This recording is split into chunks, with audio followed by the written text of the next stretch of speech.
a Génesis 29 y vamos a leer del 31 al 35. Le damos la bienvenida a los que nos acompañan y vamos a leer. Dice así la palabra de Dios. Vio Jehová que Lea era menospreciada y le dio hijos, pero Raquel era estéril. Y concibió Lea y dio a luz un hijo y llamó su nombre Rubén, porque dijo: ha mirado Jehová mi aflicción, ahora por tanto me amará mi marido. Concibió otra vez y dio a luz un hijo, y dijo: por cuanto oyó Jehová que yo era menospreciada, me ha dado también este, y llamó su nombre Simeón.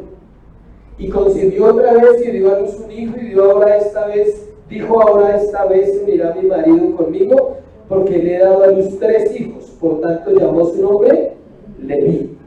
Concibió otra vez y dio a luz un hijo, y dijo: esta vez alabaré a Jehová. Por esto llamó su nombre Judá, y dejó de dar a luz. Padre, hoy queremos darte gracias por tu palabra, Dios. Tu palabra es verdad, Señor. Ella convierte el alma, ella alumbra el entendimiento y ella enseña a nuestros corazones.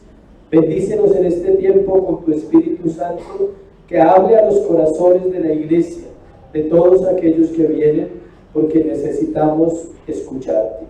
Te damos gracias en Cristo Jesús. Amén y amén. La descendencia de Jacob. Es un tema que usted lo lee, cuando usted lee el pasaje de Génesis 29 o Génesis 30, a usted le gustaría pasárselo de largo. O sea, porque es un tema que usted dice: pero yo qué aprendo de ahí, qué puedo yo saber de ahí, de ese tema. Porque habla de unas mujeres que tienen hijos y ya. De unas mujeres que una tuvo tantos y la otra tuvo tantos y la otra tuvo tantos, de un solo papá. Un hombre con 4 mujeres, imagínense la vida de ese pobre hombre con 4 mujeres, debe ser un poco difícil. Vamos a aprender de ese contexto familiar. El tema es familiar, o sea que aquí hay familias. El tema es ¿para qué? Familias. Hoy vamos a hablar un poquito de lo que son las familias. Y es muy interesante, aunque no parece. Usted dice: pero ¿con qué irán a enseñar hoy acerca de ese pasaje que se ve tan raro, ¿no? Solo mamás teniendo hijos.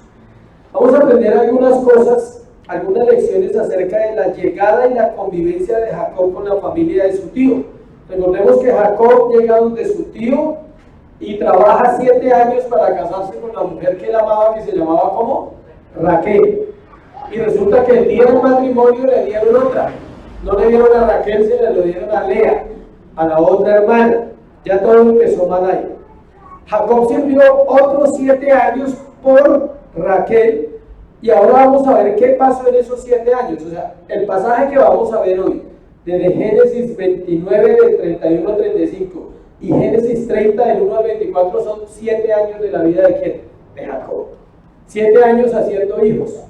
Eso se la pasó haciendo ese señor esos 7 años. 7 años teniendo ¿cuántos hijos? 11. Eran 13, pero tuvo ¿cuántos? 11 en ese periodo de esos 7 años. Pensemos por un momento en un hombre que lleva aproximadamente 84 años solo. Tiene 84 años de edad.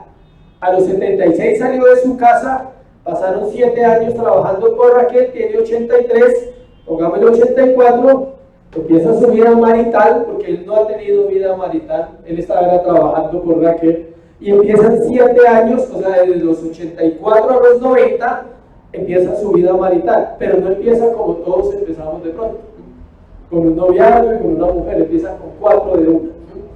Raquel, Lea, Bila y Silpa, las 2 esclavas.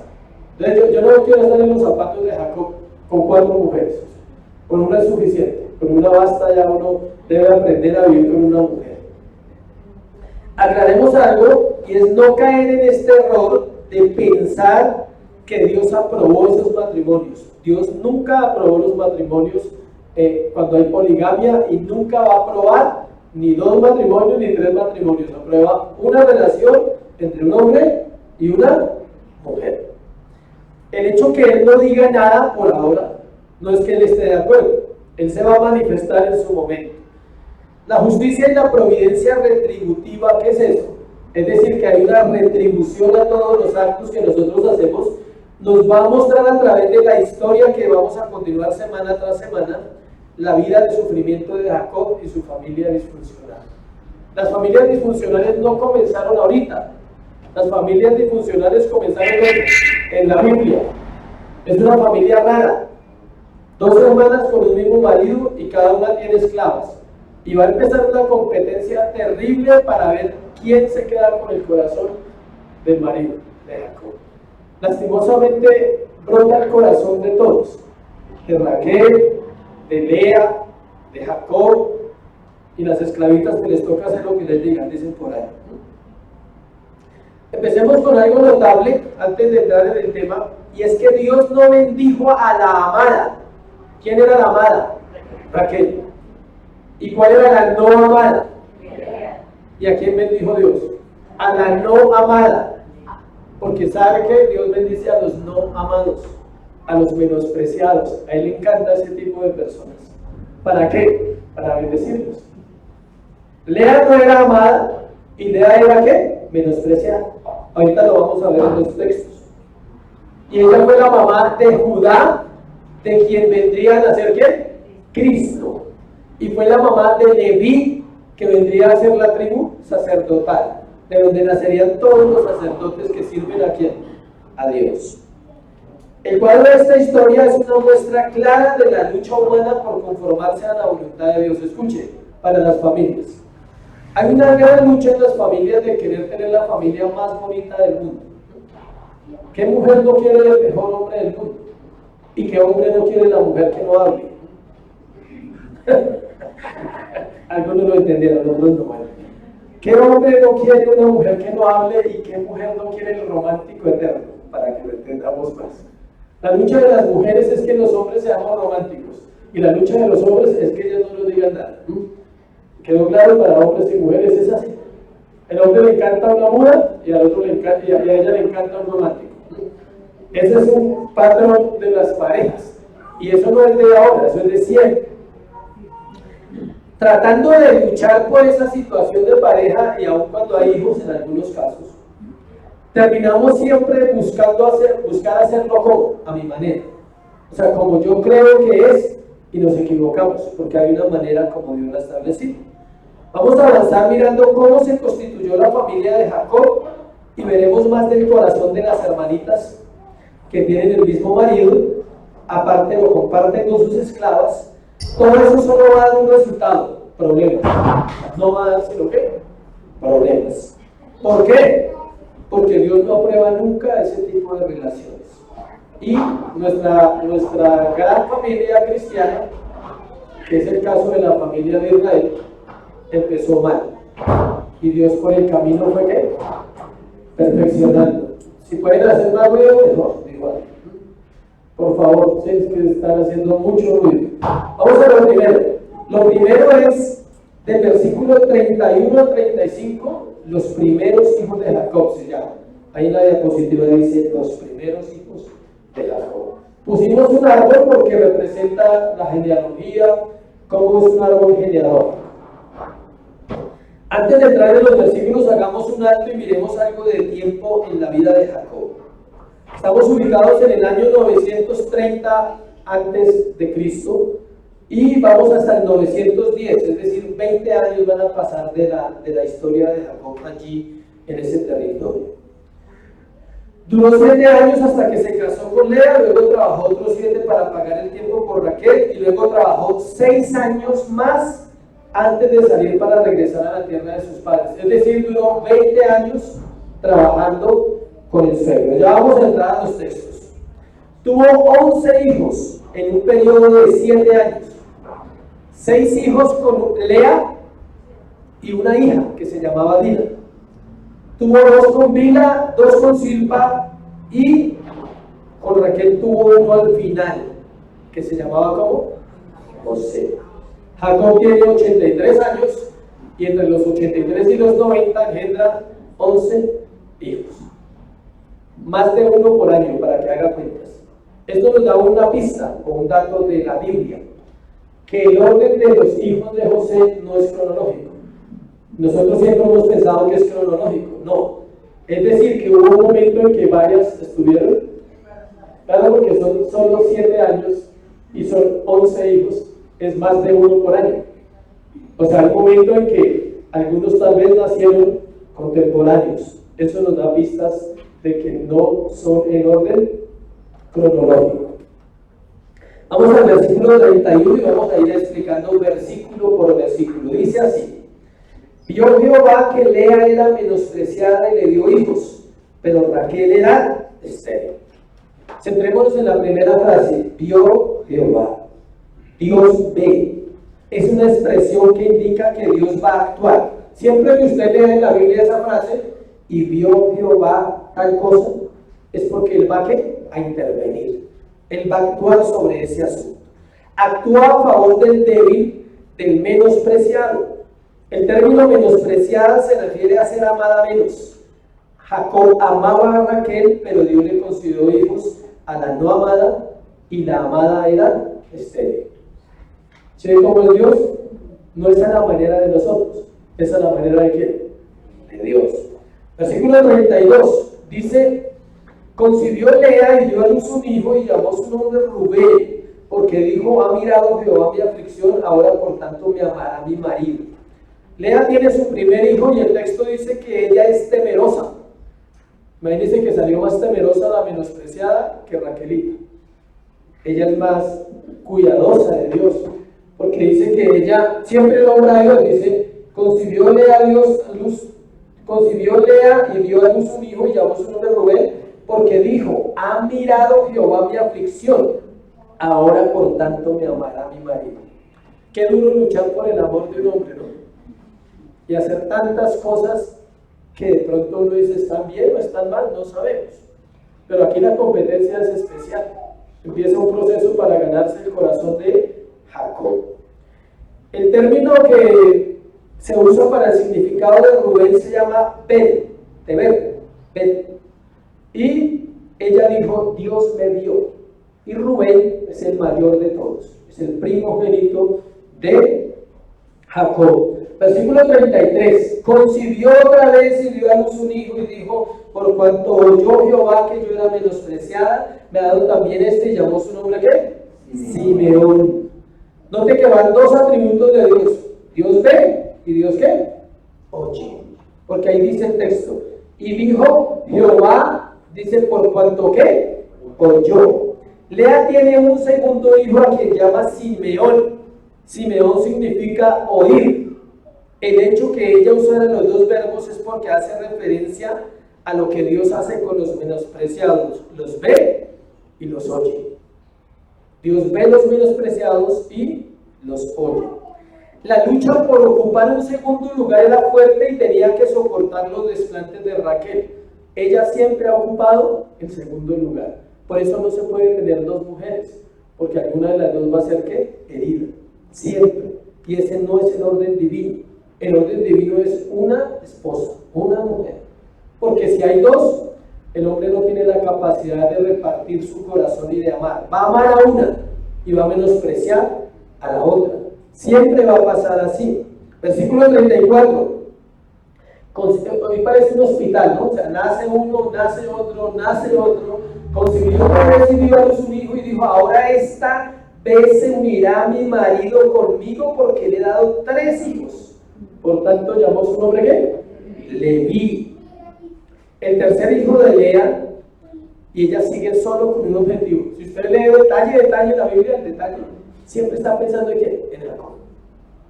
Ella está que tiene hijos a lo loco porque ella quiere conquistar a Jacob. Resulta que acontece que en la época antigua la descendencia era muy importante.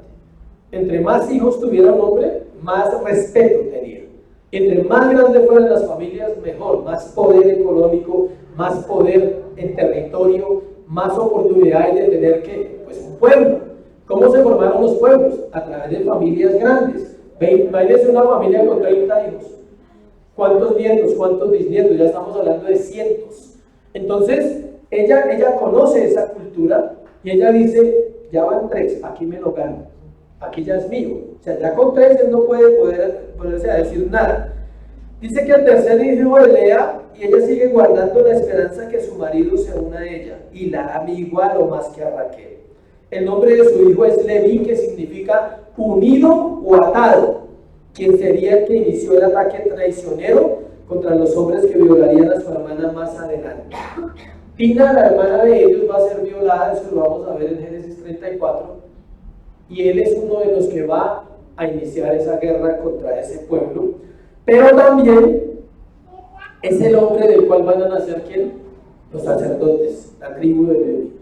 Note esta mujer cómo tiene ese privilegio de tener una línea generacional poderosa, pero es la menospreciada, y es que la no amada. En versículo 35, nace un cuarto hijo, y dijo: esta vez alabaré a Jehová, por eso llamó su nombre Judá, y dejó de dar a luz. Si usted nota, y es curioso, las 4 veces ella habla de ¿quién? De Dios. Esto nos muestra el corazón de una mujer que conoce a Dios, es temerosa. Y esta vez dice: le alabaré. ¿Y nace quién?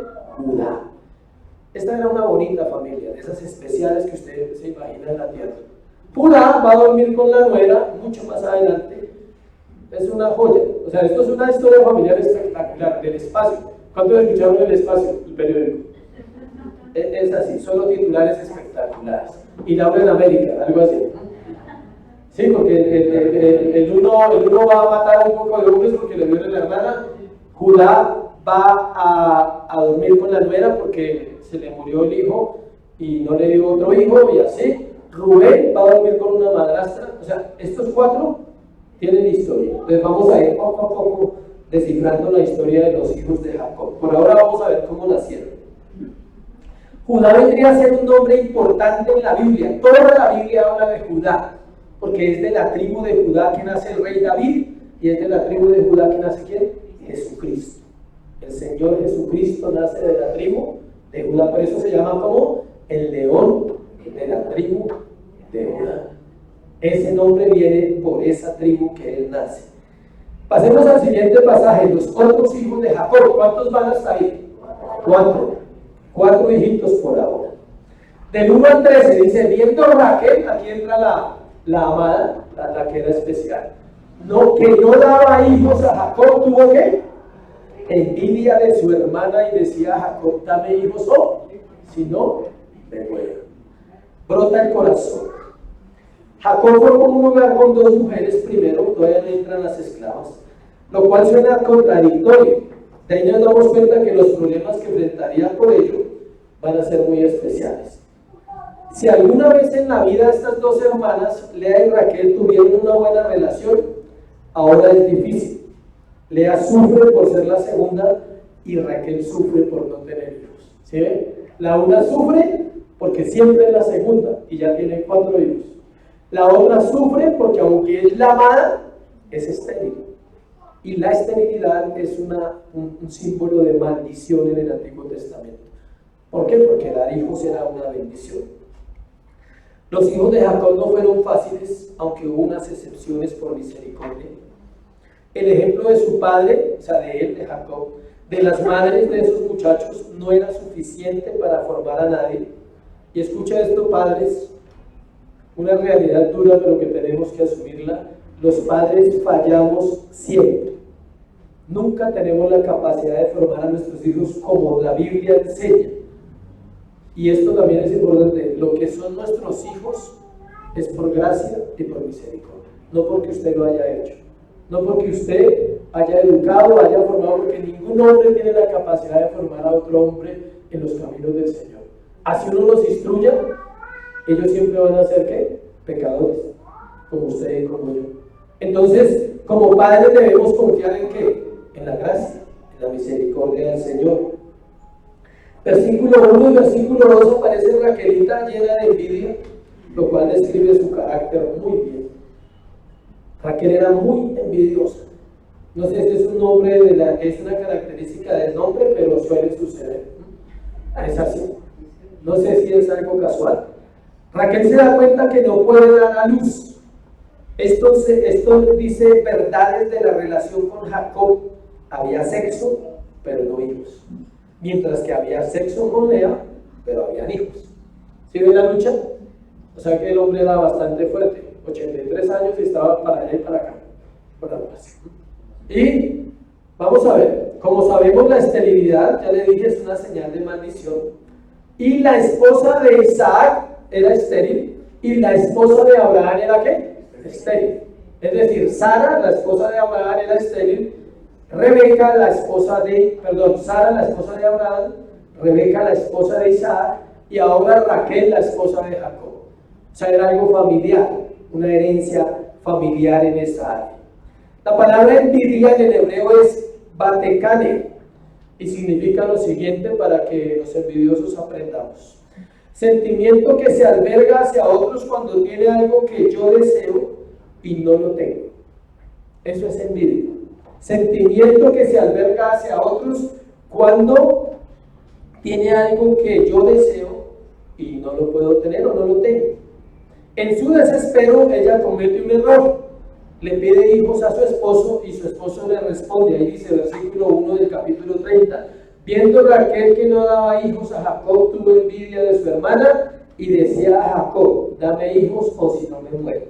Jacob se enojó contra Raquel y dijo, ¿soy yo acaso Dios que te impida el fruto de tu vientre? Note que él sabía que eso era de parte de ¿quién? De Dios. Él dijo, es Dios el que no permite que tengas hijos. Lo siento, mi amada, yo te amo mucho, eres muy especial para mí, pero yo estoy haciendo mi tarea y nada. No funciona, no es problema de Jacob, porque Jacob tenía hijos con Lea. O sea que absolutamente no era Jacob el que tenía el problema de la esterilidad. Versículo 3. Brota la naturaleza de Raquel. Ella dijo, he aquí mi sierva Bilha, llégate a ella y darás a luz sobre mis rodillas y yo también tendré hijos de ella. ¿No le recuerda una historia que ya compartimos? ¿La de qué? Sara. ¿Qué hizo Sarita? Le dio la esclavita a Abraham. Y como hemos dicho siempre, Abraham ni corto ni perezoso hizo caso. Y aquí también Jacob va a ser obediente. Brota la naturaleza de hacer las cosas a la manera rebecana o rebequita.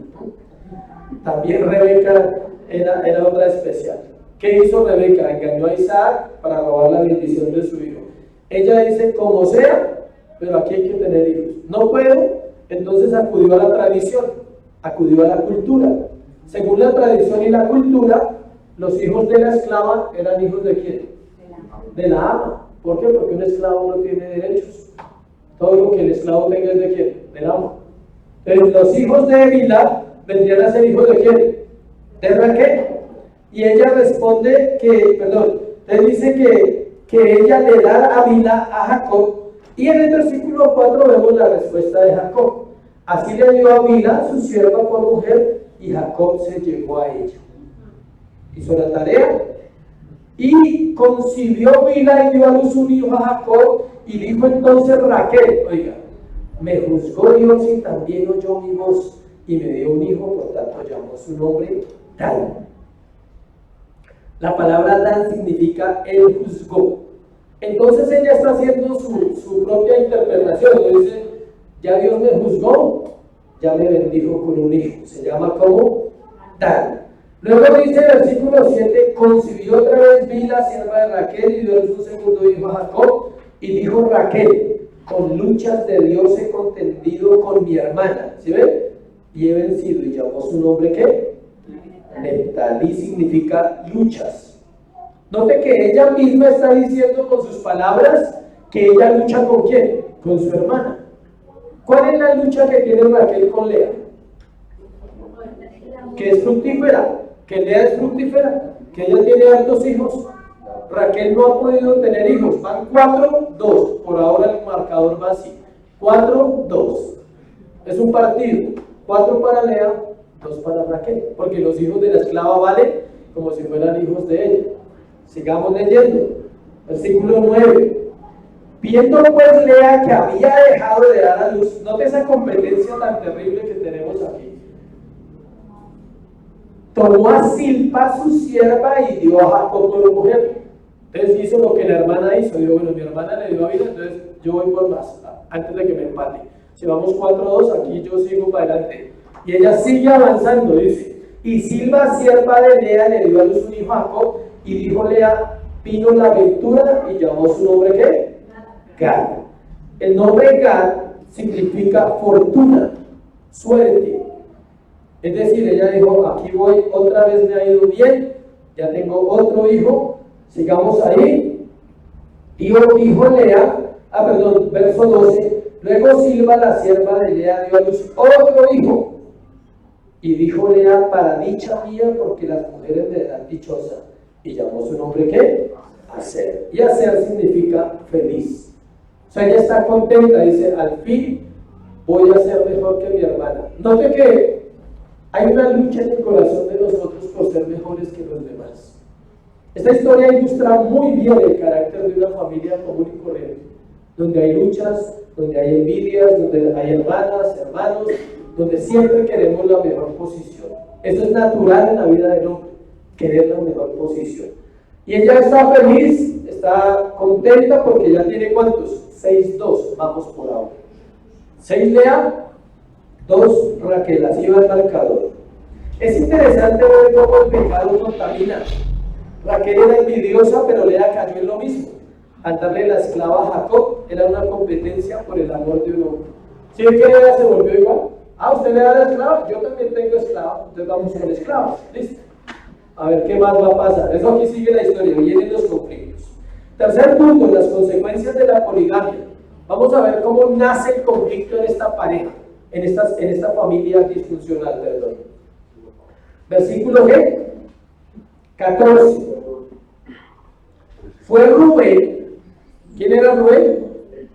Estamos en la historia. ¿Quién era Rubén? El primero. O sea que ya ha crecido unos añitos. Aquí ya vamos como en 4. Dicen que tenía 4 o 5 añitos Rubén. En tiempo de la siega, fue Rubén en tiempo de la siega de los trigos y halló mandrágoras en el campo y las trajo a Lea, su madre. Y dijo Raquel a Lea, note bien, te ruego que me des las mandrágoras de tu hijo. Y ella, ahí tuvieron su altercado las dos, ahí tuvo su primera pelea de frente a las dos hermanas. Y ella le respondió, es poco que hayas tomado mi marido, sino que también te has de llevar las mandrágoras de mi hijo. Y dijo Raquel, pues dormirá contigo esta noche por las mandrágoras de tu hijo. Alquiler. Jacob terminó en un chicharrón terrible. O sea, Jacob era un hombre que estaba siendo usado por Labán y ahora va a ser usado por sus 2 mujeres. Porque ahora lo van a alquilar. Dios se lo alquila, duerman con ella esta noche, con él. Pero vamos a explicar todo eso, del 14 al 16. Leamos el 16 y ya los explicamos. Cuando pues Jacob volvía del campo a la tarde, salió Lea a él, y mire lo que le dice Lea. ¿Usted imagina esa escena? 2 hermanas alegando, y aparece el marido y Lea le dice, llégate a mí porque la verdad te he alquilado, o sea, yo ya lo compré. Esta noche dormimos o dormimos, ¿listo? Por las mandrágoras de mi hijo, y durmió con ella aquella noche. ¿Qué proceso? Pero vamos a explicarlo bien verso por verso. No debe ser fácil esta escena, ni ahí ni ninguno. O sea, esas escenas son terribles, donde hay 2 mujeres contendiendo por un hombre, y un hombre que en ese momento sigue siendo Jacob. Todavía no tiene carácter, todavía no tiene formación para tomar decisiones, porque el hombre sin carácter no puede tomar decisiones. Versículo 14. Rubén era el primogénito de Jacob, el primer hijo de Lea. En ese momento Rubén es un niño. Él salió al campo y encontró el fruto, y el fruto se llama mandrágoras, que en hebreo es dudaí. Y mire la sorpresa que nos llevamos, porque aquí hay una guerra por fertilidad, por esterilidad, por descendencia, por herencia. ¿Saben cuál es la lucha de esas 2 mujeres? Se la voy a definir antes de que terminemos, porque eso lo vamos a dar al final. Tener el heredero de la bendición de Abraham, de Isaac y de Jacob. Ellas saben que hay un heredero, uno nomás, hay un escogido en esa descendencia. Dios escogió a un hombre de esa descendencia. Ustedes ya saben quién es, pero no ha nacido. Están luchando. Ella dice, bueno, este va a ser el que va a llegar del cual viene la bendición. La palabra mandrágoras tiene un significado curioso.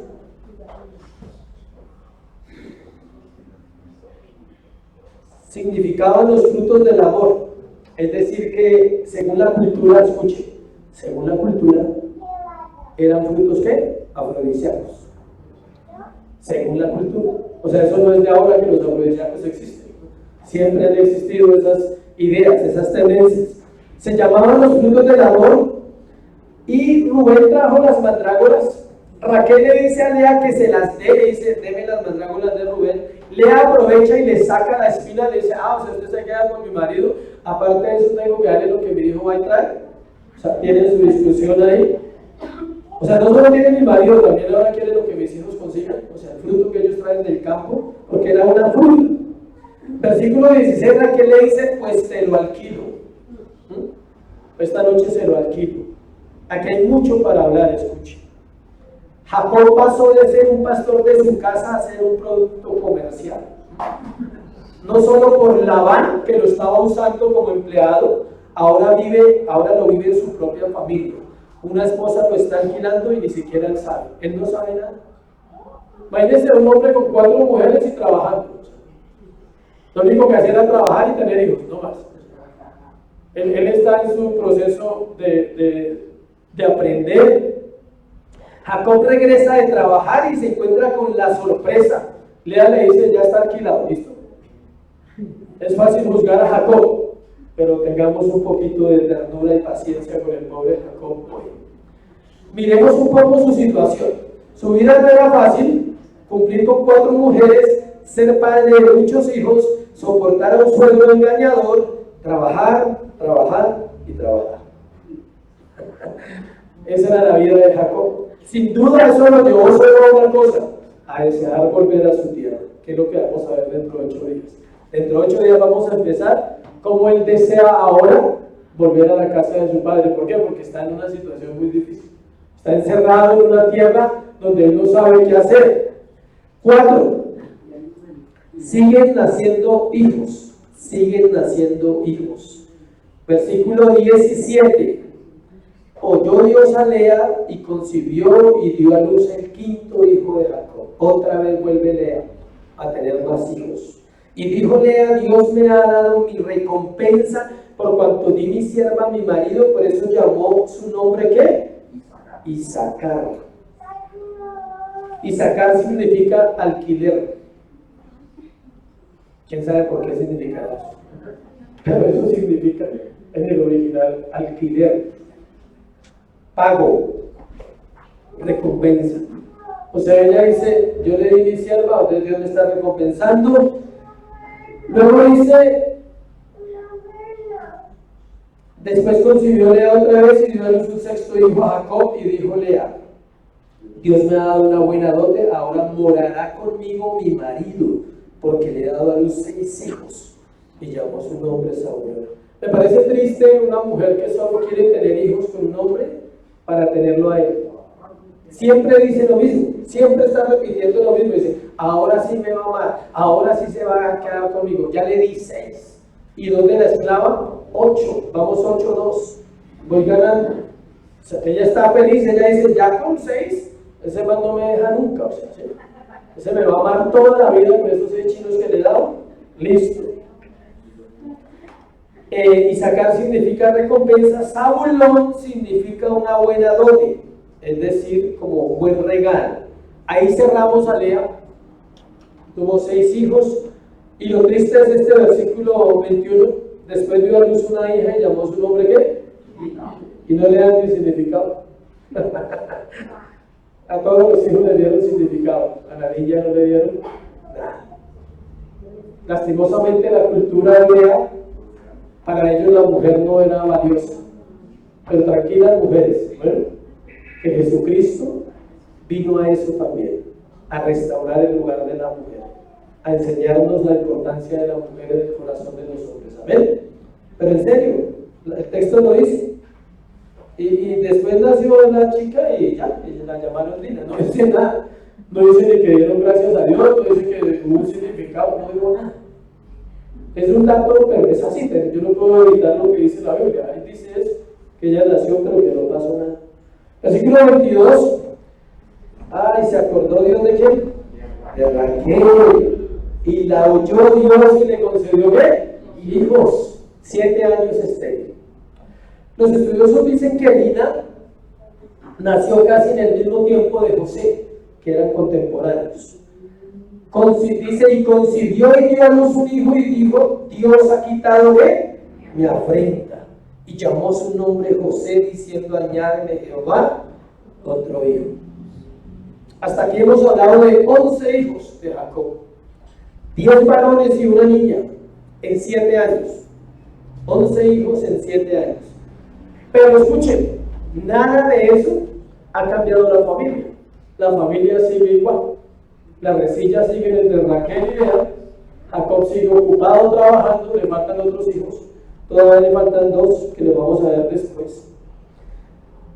Tampoco encontramos, hay algo curioso que ustedes pueden notar desde donde empezamos hoy la historia hasta acá. No dice que Jacob hubiera orado, solo hacía hijos, ella no oraba. En cambio usted ve otros pasajes donde dice: y oró Isaac por Rebeca, y oró Abraham. ¿Sí se acuerdan? Abraham oraba más, Isaac oraba. Hasta ahora está empezando, él está en el proceso de empezar.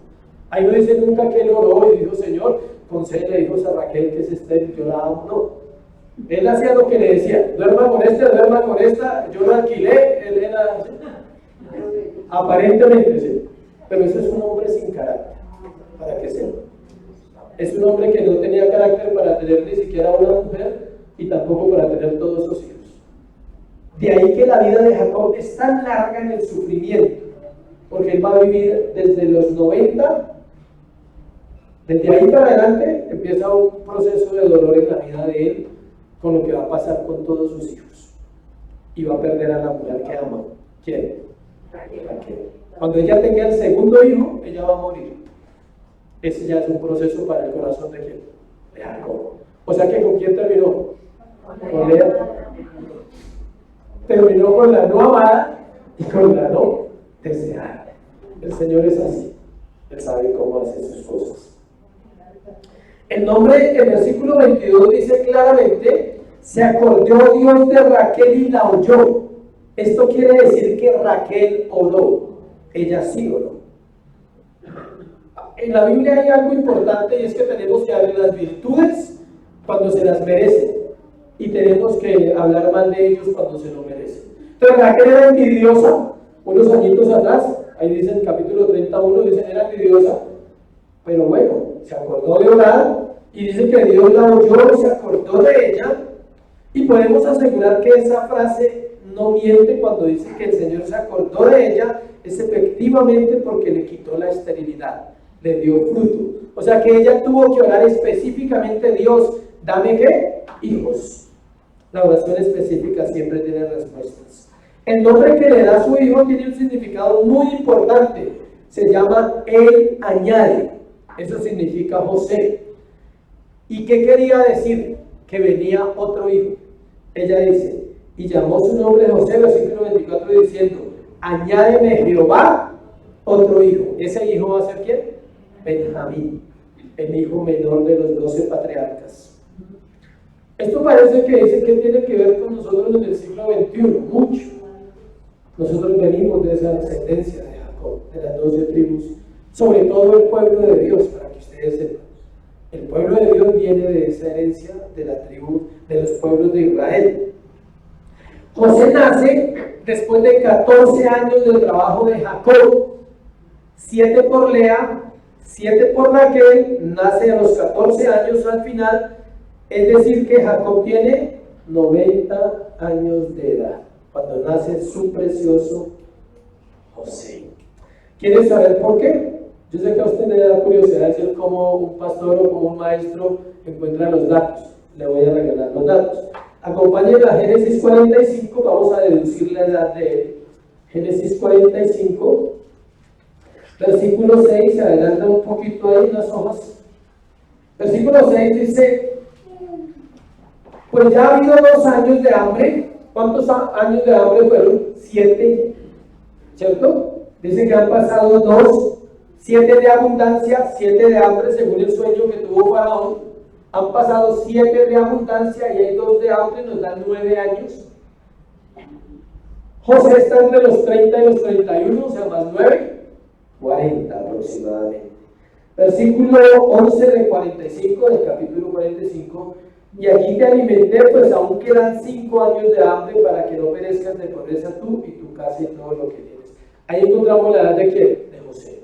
Él está entre los 40 años en ese momento. Tiene 30 cuando es llamado por Faraón. Todo el proceso, han pasado 7 y 2, 9, se calcula un año ahí, da 40 años. Ahora miremos Génesis 47, 9, que dice lo siguiente: y Jacob respondió a Faraón: los días de los años de mi peregrinación son 130 años. Esa edad tiene él cuando llega a donde José. ¿Cuántos? 130 años. ¿Menos 40? Ah, bueno, solo quería que lo vieran, que sí está bien la Biblia, que ella no se equivoca. ¿Listo? Versículo 28 de 47 también. Y vivió Jacob en la tierra de Egipto 17 años. Y fueron los días de Jacob, los años de su vida, 147 años. 130 más 17, ¿cuánto es? Entonces tenemos bien los datos de la Biblia, ¿cierto? Están bien. Entonces tenemos un hombre de 90 años que tiene a su bebé, al que va a ser su favorito, José. Esa es otra serie, ¿no? José no entra en esta serie. Esta serie la terminamos en 36, capítulo 36. Y entramos con la tercera serie de Génesis, ¿qué es cuál? José. Esa es para sanar. Esa es una serie para sanar corazones. ¿Listo? Dejémoslo hasta ahí y vamos a mirar las aplicaciones del tema. ¿Cuáles son las aplicaciones que nosotros tenemos que aprender hoy según la historia que hemos visto? Primero, antes de nombrarla, quiero decirle que las aplicaciones son ¿qué? Familiares. Todas son para las familias. Primero, no hay familias perfectas, pero eso no justifica el pecado de nadie. No hay familias perfectas, pero eso no justifica el pecado de nadie. Es decir, si yo tuve una familia mala, no tengo por qué justificarme y decir, es que yo soy así porque mi familia era como así. No existe ese tipo de justificación. Este es uno de los aspectos en los cuales más se excusan las personas, sobre todo los hijos, porque buscamos un culpable para no reconocer que todos somos responsables de nuestra vida y de la sociedad que tenemos. Cada país tiene lo que se merece, ¿sí saben? Si un país tiene un gobernante malo, no es porque Dios sea injusto. Al contrario, es porque Dios es ¿qué? Justo y se lo merece. Hay una frase que me encanta y dice: cada cual tiene lo que se merece. No puede tener más. ¿Por qué? Porque no ha trabajado, no ha sembrado, no ha hecho nada. Y eso se aplica en todo y suena feo, porque hay algunas cosas que uno dice: uy, ¿cómo así? O sea, eso también me lo merezco, con amor, sí. Y como cuando Dios nos bendice, ahí sí no alegamos. ¿Te lo mereces? Eso no te lo mereces. Es por gracia, es por misericordia. Suena feo, no sé, pero no debería ser así. O sea, que no merezco la bendición, no. Es dada por gracia. La Biblia dice que los pecadores merecemos ¿qué? El infierno, no más. Si usted un día quiere reclamar, puede reclamar eso. De resto no puede reclamar nada en esta vida. Es lo único que una persona debería reclamar coherentemente. Señor, merezco el infierno, si me llevas allá está bien. Todo lo demás que tienes es ¿por qué? Por gracia. Porque Dios nos amó ¿en quién? En Cristo. Porque entregó su Hijo en la cruz del Calvario para morir. ¿Por qué? Por nuestros pecados. Para que nuestros pecados no nos condenaran y no recibiéramos lo que merecíamos. O sea que lo que tenemos es por eso. Por eso no hay familias perfectas, pero nunca se excuse en eso para hacer las cosas mal. Procure siempre hacerlas bien, aunque esté en un contexto difícil, aunque sea un ambiente difícil. Yo sé que hay familias difíciles. ¿Alguien conoce familias difíciles? Sí. O solo con la suya basta. Yo vengo de una familia buena, normal, pero difícil. Y conozco unas familias, díganle, Señor, que quisiera no haberlas conocido. En serio, difíciles. Si quieres saber sobre en Proverbios hay 4 tipos de generaciones, dice al final. El proverbista dice: hay generación que a su padre maldice y a su madre. Hay hijos que maldicen a los padres. Eso se ve en algunas familias. Hay padres que destruyen a sus hijos, los llevan directamente al camino del mal. Como hay otros que no, Como hay otros que tienen buenos padres, escuchen, y uno dice, ¿por qué ese muchacho salió así? Si ese señor lo único que hace es trabajar, la señora es juiciosa, ¿y por qué ese muchacho salió así? ¿No ha escuchado ese comentario?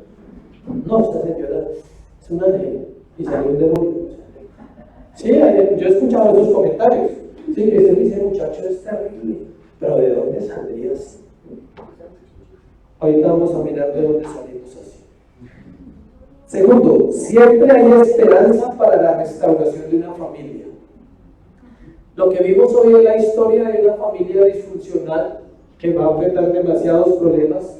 Así como dice, si quieres saber qué va a pasar, lo invito el domingo y vamos a continuar la historia hasta llegar a darnos cuenta cómo Dios, en medio del pecado de una familia, hace algo bueno. Al final de la historia vemos que la historia termina con una familia que va a ser muy importante en toda la humanidad. Cuando dije que siempre hay esperanza para la restauración de una familia, no nombré la palabra disfuncional, la iba a poner ahí en el título, porque en realidad todas las familias hay situaciones que resolver, así sean de papá, mamá, hijos del mismo padre y todo eso. ¿Qué es una familia disfuncional según el tiempo moderno? Una familia donde no son del mismo papá, los tuyos, los míos, los nuestros, los divorciados, los separados, todo eso es familia disfuncional. Según el hombre, según la humanidad, una familia funcional es una que es papá, mamá e hijos de la misma familia, lo cual tampoco funciona, porque siempre hay problemas, siempre hay situaciones. Tercero, mientras no se reconozca la depravación total del hombre, en el hombre, viviremos engañados. Eso es. Si usted quiere saber por qué esa familia era así, por esa palabrita. ¿Por qué? Por la depravación total del hombre. Raquel era una envidiosa terrible. Hizo una cantidad de cosas. Lea se dejó contaminar, terminó también haciendo lo mismo. Jacob, bendición. Y ya le nombré la vida de Rubén, la vida de cada uno de ellos. Vamos a ver un espectáculo de todos esos hombres y todo ese desarrollo de esa familia. ¿Por qué? Por esa pequeña palabra, por la depravación total del hombre. Es fundamental comprender que el corazón de nosotros es engañoso. Jeremías 17:9 lo dice. Jeremías 17:9. Engañoso y perverso es el corazón del hombre. ¿Quién lo conocerá? Y el profeta da la respuesta, dice Jehová, que conoce los corazones. El hombre sin Dios es una fábrica de pecados. Cuando Cristo viene a él, Dios empieza a limpiar su corazón para que él tenga una relación con él y así pueda morir al pecado. La única manera para que una persona no actúe conforme a su naturaleza pecaminosa es que su naturaleza sea cambiada por una naturaleza divina, que es la naturaleza de Dios. Quiero leerle algo que tengo acá del concepto de depravación.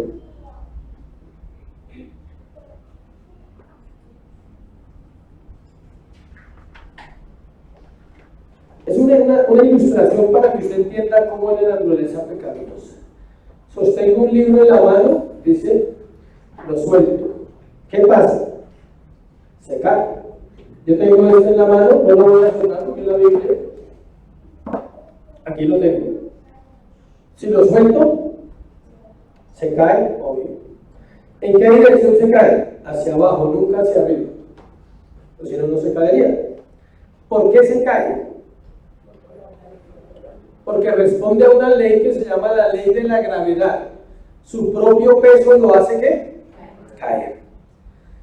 Supongamos que yo deseo que este libro ocupe una posición 1 metro más alta, arriba. Entonces, ¿qué debo hacer? Levantarlo. Un poder fuera de ese libro debe elevarlo. Mi fuerza es el poder que está fuera de ese libro, debe elevarlo. Así es la relación que el hombre caído tiene con Dios. Esa es la depravación total. Mientras el poder divino lo sostiene, es preservado de hundirse aún más profundamente en el pecado. Si ese poder se retira, él cae por su propio peso. ¿Cuál peso? El peso del pecado. Lo arrastra hacia abajo. Dios no lo empuja hacia abajo más de lo que se hace con el libro. Dios no empuja hacia abajo a nadie. Es una ley. Se llama la ley del pecado. La ley del pecado te hunde, te destruye, te lleva a ¿dónde? A una vida baja, en principios y en moral.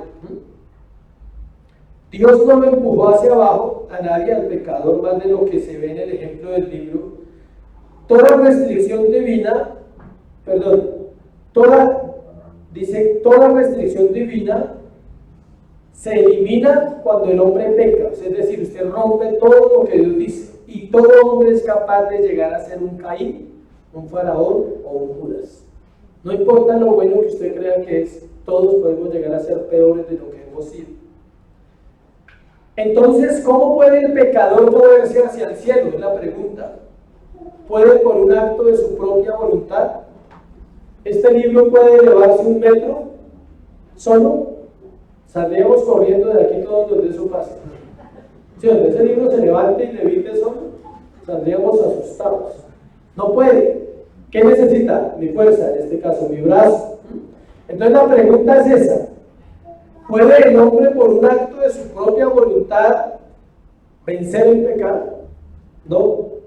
Un poder fuera del mismo debe agarrarlo y levantarlo en cada centímetro del camino. El pecador es libre, pero libre en una sola dirección, hacia abajo. O sea, ¿usted cree que es libre? La noticia es sí, el pecador es libre, pero ¿hacia dónde? Hacia el pecado, no hacia Dios. Libre para caer y libre para pecar. Es la única libertad que tiene el pecador. Como la palabra lo expresa, porque cuando erais esclavos del pecado, era libre acerca de la justicia. Y dice, o sea, cuando usted es esclavo del pecado, la justicia no lo gobierna. Usted es libre para pecar y siempre va a ¿qué? A pecar. El pecador es libre de hacer lo que le plazca siempre que lo desee, excepto cuando Dios lo refrena, pero su placer es pecar. Eso es un poquito de ampliación de lo que es la depravación total en la vida de un ser humano. Y usted y yo estamos acá esta mañana por gracia, por la misericordia de Dios que nos ama profundamente. Y eso hace que estemos plenos y que seamos personas que tenemos ¿qué? Una esperanza en los cielos. Se llama Cristo. Amén. Póngase sobre sus